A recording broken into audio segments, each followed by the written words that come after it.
ஓம் மகா கணபதியே நமக. குரு வாழ்க, குருவே சரணம்.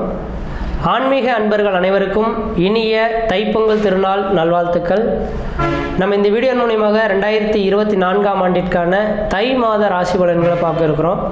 குறிப்பாக இந்த வீடியோவானது பார்த்தீங்க அப்படின்னாக்கா கும்பராசிக்கான வீடியோ. இந்த கும்பராசிக்காரர்களுக்கு தை மாத கிரகங்களை ஆராயும் போது உங்களோட ராசிநாதன் சொல்லக்கூடிய கிரகமானது ராசியிலேயே ஆட்சி பலம் பெற்று உட்கார்ந்திருக்கார்.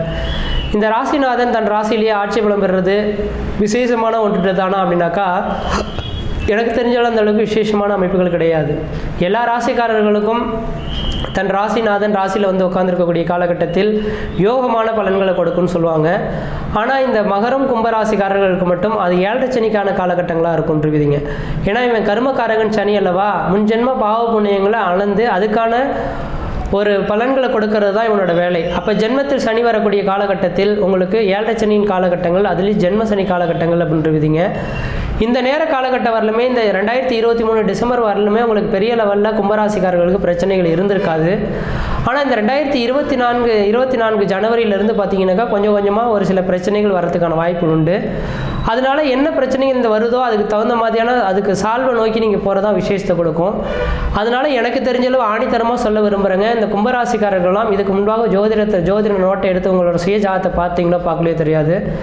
இதுக்கு பிறகாவது உங்களோட சுய ஜாதத்தை எடுத்து ஒரு தடவை செக் பண்ணி பார்த்துங்க எந்த காலகட்டத்தில் எப்படி இருக்கணும். அது வருடத்தில் ஒரு முறை, வருடம் முழுக்க ஒரு 12 மாதத்தில் என்ன நிகழ்வுகள் நடக்க போகுதுன்றது உங்களுக்கு குடும்ப ஜோதிடரை கொடுத்து தெளிவாக செக் பண்ணி கேட்டுக்குங்க. இது செய்யணும் செய்யக்கூடாதுன்றது தெளிவாக கேட்டு தெரிஞ்சிங்கன்னா பிரச்சனையை விட்டு மீண்டு வர முடியுன்றவிதிங்க. அப்போ இந்த சனி பகவான் பார்த்தீங்கன்னாக்கா டிசம்பர் மாதம் 2023 டிசம்பர் மாதம் 20ஆம் தேதி அன்று தான் மகர ராசியிலேருந்து உங்கள் ராசிக்கு கும்பராசிக்கு பயிற்சியானார். இது ஜென்மத்தில் சனி இருக்கக்கூடிய காலகட்டத்தில் குடும்பத்தில் பல்வேறுபட்ட கஷ்ட நஷ்டங்கள் ஏற்படணுன்ற விதிங்க. ஏன்னா குடும்பத்தில் கஷ்ட நஷ்டங்கள், வம்பு வழக்குகள், சட்ட சிக்கல்கள், பொருளாதார நெருக்கடிகள் ஏற்படுறது, கடன்கள் அதிகரிக்கிறது, உற்றார் உறவினை பகுமை பாராட்டுறது, சாதாரண சின்ன பிரச்சனையும் கோர்ட்டு கேஸ் வழக்குகள் கொண்டு போய் கொடுக்கறது, பெரிய லெவலில் கடன்கள் சந்திக்கக்கூடிய அமைப்புகளானது கொண்டு வந்து கொடுக்கணுன்ற விதிங்க. அதனால் இந்த நேர காலகட்டத்தில் எனக்கு தெரிஞ்ச அளவு இந்த கும்பராசிக்காரங்களாம் புதிய தொழில் தொடங்குறதோ, உத்தியோகம் பார்க்குறதோ, ஜாமீன் கையெழுத்து போடுறதோ, கொடுக்கல் வாங்கல் விஷயமோ கண்டிப்பாக செய்யாமல் இருக்கணுன்ற விதிங்க. வம்பு சண்டைகள் வருதுன்னா நீங்கள் விட்டு விலகி வந்துடுறது ஓரளவுக்கு நல்லாயிருக்கும்.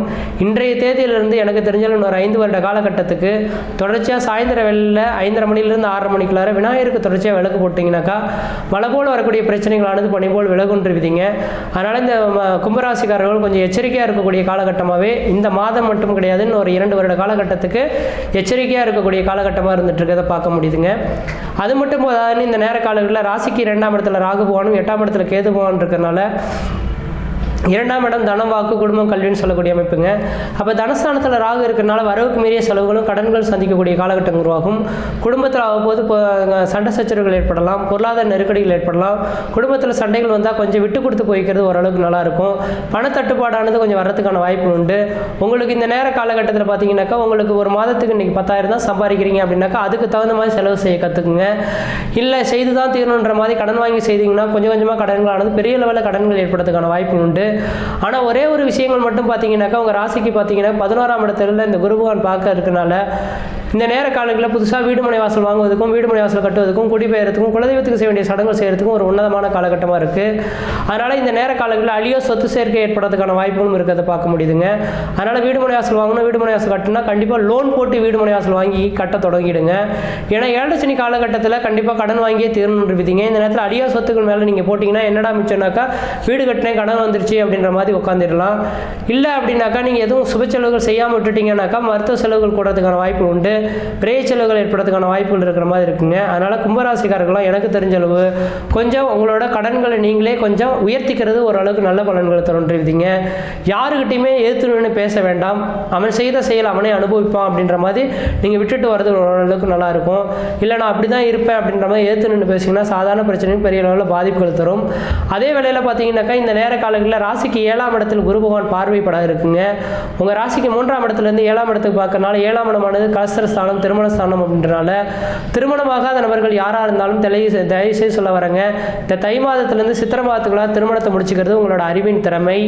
ஏன் என்ன காரணம்னா ஜென்மத்தில் குரு வரக்கூடிய காலகட்டத்தில் திருமணத்தை தடை ஏற்படுத்துவார். அப்போ இந்த நேர காலகட்டத்தில் ராசிக்கு 7ஆம் இடத்துல சித்திரை மாதம் வரலாம் தான் குரு பகவான் பார்க்க இருக்கார். அதாவது 2024 ஏப்ரல் மாதம் 30ஆம் தேதி வரலாம் தான் குரு பகவான் இந்த 7ஆம் இடத்தை பார்க்க இருப்பார். அப்போ வயது வந்த நபர்கள் ஒரு 25 வயது கடந்தவங்க 30 வயதுக்குள்ளார இருக்கவங்க எல்லாம் இருக்கீங்கன்னாக்கா யோசிக்காமல் பொண்ணை தேடி திருமணத்தை பண்ணுறது மட்டும் வழியாக பாருங்கள், தொழிலெலாம் அப்புறமா பார்த்துக்கலாம். இந்த நேர காலங்களில் திருமணம் பண்ணாமல் விட்டுட்டிங்கனாக்கா இன்னொரு 3 வருட காலகட்டத்துக்கு உங்களுக்கு திருமணத்தில் ஒரு தடைகள் ஏற்படலாம், திருமணம் அமையாமல் கூட இருக்கிறதுக்கான வாய்ப்புகள் இருக்குது. அதனால் இந்த ஜனவரியிலேருந்து ஏப்ரலுக்குள்ளார நீங்கள் திருமணத்தை முடிச்சுக்கிறது உங்களோட அறிவின் திறமை. அதே போல் பார்த்தீங்கன்னா 9ஆம் இடத்துக்கு குரு பகவான் பார்க்கறதுனால தந்தை வழி சொத்து சோகத்தினால் ஆதாயங்கள் ஏற்படும். தெய்வீக காரியங்களுக்கு நீங்கள் முன்னிருந்து செய்யக்கூடிய காரியங்களாலும் உங்களுக்கு சாதகமான ஒரு சூழல்கள் ஏற்படுத்தி தரும். 11ஆம் இடத்துக்கு லாபஸ்தானத்துக்கு குரு பகவான் பார்க்க இருக்கிறதுனால உங்களுக்கு திருமண யோகங்கள், 2வது திருமணம், அதாவது ஏற்கனவே ஏதாவது திருமணமாகி ரத்தாயி இருக்கிறீங்க, 2வது திருமணம் நடக்குமா அப்படின்னு சொல்லக்கூடிய நபர்களுக்கு 11ஆம் இடத்தை குரு பகவான் பார்க்கறனால 11ஆம் இடம் இளையதாரம்னு சொல்லக்கூடிய அமைப்புங்க. அப்போ 11ஆம் இடத்தை குரு பகவான் பார்க்கறனால 2வது திருமணம் ஏற்படுறதுக்கான வாய்ப்புகளும் மிகவும் பிரகாசமாக வந்துட்டு இருக்கு. அதே போல் 11ஆம் இடத்தை இந்த குரு பகவான் பார்க்கறது மூத்த சகோதரத்தை குடிக்கக்கூடிய இடம். அப்போ மூத்த சகோதரத்துக்கு உங்களுக்கு ஒரு இணக்கமான சூழல்கள் ஏற்படுத்தி தரலாம், தொழில் மூலியமாக லாபங்கள் பெறலாம், தொழில் வளர்ச்சிகள் ஏற்படுறதுக்கான வாய்ப்புகளும் இருந்துட்டு இருக்கு. அப்போ இந்த விஷயங்கள் இருக்கிறனால திருமண விஷயங்களும் தொழில் சார்ந்த விஷயங்களையும் முக்கியத்துவம் கொடுத்து நடத்திங்கனாக்கா இந்த வருட காலகட்டமானது உங்களுக்கு யோகம் நிறைந்த ஒரு காலகட்டமாக இருந்துட்டு கொண்டிருவீங்க. அதனால் கும்பராசிக்காரர்கள் இந்த நேர காலகட்டத்திலேருந்து ஒரு 2.5 வருட காலகட்டங்கள் திட்டமிட்டு செயல்படுங்க, சிந்திக்காமல் செயல்படாதீங்க. யாரையும் ஒரு தடவைக்கு 2 தடவை யோசித்து சிந்தித்து செயல்படுங்க. யாரையுமே நம்பாதீங்க. யாரையும் நம்புறீங்க அப்படின்னாக்கா அவங்க ஏமாற்றத்துக்கான அமைப்புகளும் ஏற்படுறதுக்கான வாய்ப்பு உண்டு. இன்றைய தேதியிலிருந்து எனக்கு தெரிஞ்ச அளவு சனிக்கிழமை தோறும் சாயந்தரம் வேலை 5:30 மணிலேருந்து 6:30 மணிக்குள்ளார் விநாயகருக்கு விளக்கு போட்டு வந்தீங்கன்னாக்கா மழை போல் வரக்கூடிய பிரச்சனைகள் பனி போல் விலகும் அப்படின்றீங்க. அதனால் கும்பராசிக்காரர்களுக்கு இனிமேல் கொஞ்சம் எச்சரிக்கையாகவே இருங்க. அதே போல் இந்த மாதத்தின் கரணநாதன் வழிபாடு செஞ்சீங்கன்னாக்கா பிரச்சனைகள் தீர்வு தருவார்ன்றீங்க. இந்த மாதத்தின் கரணநாதன் யாருன்னு பார்த்தீங்கன்னா பவகரணமாக இருக்கார். பவகரணத்தின் அதிபதி செவ்வாய் பகவான். லட்சுமி நரசிம்மர் வழிபாடு செய்கிறது ஓரளவுக்கு நல்ல பலன்களை தரும். இந்த மாதத்தில் லட்சுமி நரசிம்மர் வழிபாடு செய்தீங்கன்னாக்கா என்ன நினச்சி வேண்டுதல் எடுத்துகிட்டு வந்தீங்களோ இந்த மாதத்துக்குள்ளாரி நடைபெறுத கண்களால் பார்க்க முடியும்.